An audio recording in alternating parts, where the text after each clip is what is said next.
I'm 5 years old, and I'm watching one of my grandfather's favorite old westerns. A gang of cowboys roll into town, and they spot a saloon with some rival cowboys, and they say, "Let's burn this joint down," and proceed to burn the place down. Feeling inspired, I stroll into the kitchen where my parents and my grandparents are, and with a mini pretzel rod in my fingertips, I say, "Let's burn this joint down." Silence. What I thought was an Oscar-winning performance quickly turned into one of those bad 80s styles anti-drug campaigns. "What did you say? Where did you hear that?" "On TV?" "No, you didn't. Where did you hear that?" My God, what did I say?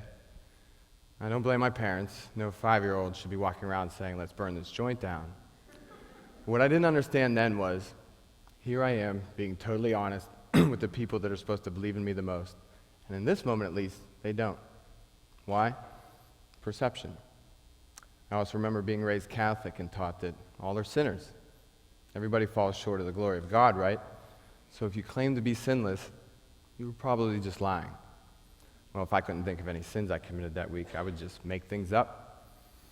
My mother said I could only have one candy bar, but I ate 6.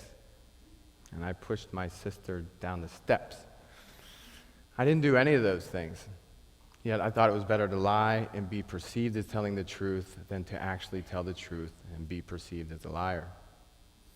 Experiences like those and many others helped shape my perception growing up, which, looking back, became skewed slightly along the way. Being authentic and true to myself had taken a back seat to trying to behave in a way I thought others wanted me to. So I became overly reserved and extremely self-conscious, a mindset that, if allowed to grow, is not without some major setbacks. So it wasn't until many years later, after many difficult lessons, that I finally realized the one thing that would allow me to change that in every aspect of my life. When we govern our own perceptions, we unlock all of our potential. And when I was a teenager and I made the choice to begin to experiment with drugs and alcohol, as many young teens do, I was suddenly filled with a reposeful ease and a sense of confidence that felt like it's what had been missing the whole time. And for many young adults, this is the blossoming of addiction, myself included.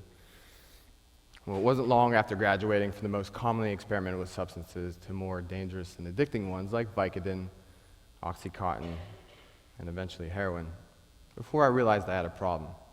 I would go on to spend over a decade trying to get and stay clean by any means necessary. But I could never string together more than a year of abstinence. And at 20 years old, because I had never seen somebody overdose, and by the time I realized what was happening, it was too late, I watched one of my best friends die right in front of me. Even that wasn't enough.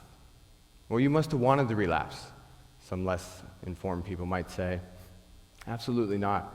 Being hopelessly addicted to something that determines your every thought and move is not rewarding. It's torture. So why did I? Perception. Every time I got clean, I was still living in a dark world where nothing ever seemed like it was going to work out. From career goals to relationships, all my efforts resulted in failure.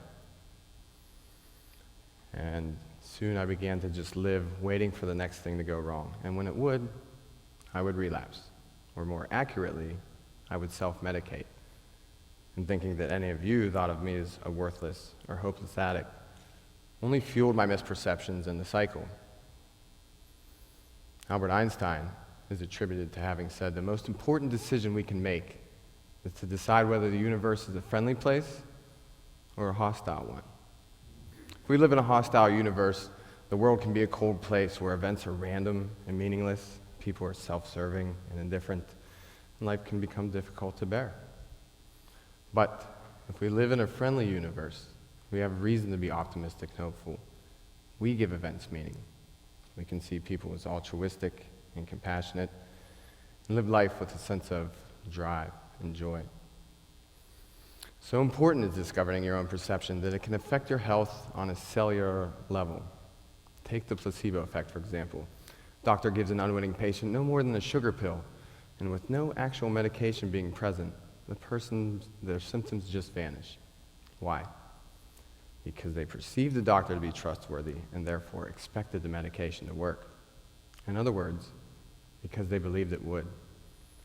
The mind and its contents cannot be separated from the body.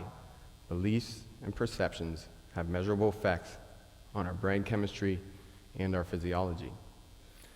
The emerging science of epigenetics is in part studying what cues some genes to turn on and off. And two of the most prominent cues, no surprise, diet and stress. Now when it comes to stress, we have things like the environment, bodily injury, and then we have our mental stressors, things such as perceived trauma. And I say perceived trauma because stress is relative, right? The same experience that could bring about fear and anxiety in you could bring about elation and joy in me. I find it exhilarating to know that our lifestyle, right down to how we perceive things, might have such a direct effect on our genetic expression, or more importantly, the genes we pass on to our children. My introduction to this transformative power perception came from a counselor named Steve Troy. Steve and I would meet once a week, and after a while we didn't even really talk about my problems stemming from addiction very much because it became well understood. Instead, we started talking about having a personal philosophy, building character. We started talking about the neuroscience of addiction. We even talked some quantum mechanics. Well, I later found out in doing that, even just talking about things that excite you or interest you or envisioning yourself leading that kind of life, you do more than create the potential for you to actually become that person. You are, in fact, rewiring your brain, which is called neuroplasticity, to feel good naturally, unaided by any outside influence. Soon I began to see myself not as a hopeless drug addict prone to relapse, but as an intelligent, good-natured person that finally had some worth and value to add to society. And that was largely in part due to the fact that Steve himself looked at me like I was already that person. And he was right. I was that person. It was just buried underneath all my misperceptions and their resulting behaviors. Next, I began to change the language I used when I talked about myself, which Steve pointed out is critical. Language and perception are intimately linked, which means that language and health are also intimately connected. Steve doesn't even like to call addiction a substance abuse problem. He prefers the term sleeping endorphin issue, because that's what happens when you outsource your body's ability to produce its own natural feel-good chemicals to a drug. Yours go to sleep, or they stop working properly. They just need to be woken back up. Well, how do you do that? It's simple. Not necessarily easy. But it starts with hope as a foundation. Add in some laughter. Do some physical exercise, finding some spirituality or purpose in life. Most importantly, finding a sense of community and belonging. All of these activities, and the thousands of ways to do each one of them, promote healthy neuroplasticity while providing you with avenues to fulfill your potential. There is no single path to recovery, and that means that anybody, no matter their age or their upbringing, has the potential to recover. Now, I consider myself part dreamer, part realist, kind of have to be. And I don't want you to take anything I'm saying here today out of context. I'm not suggesting that if you believe with all your heart that eating donuts for breakfast, lunch, and dinner is good for you, that you still can't end up overweight or potentially diabetic, but simply that the contents of your mind are far more powerful than you may have imagined. How about healing as a nation? Nobody wants the current opioid crisis we're experiencing to continue.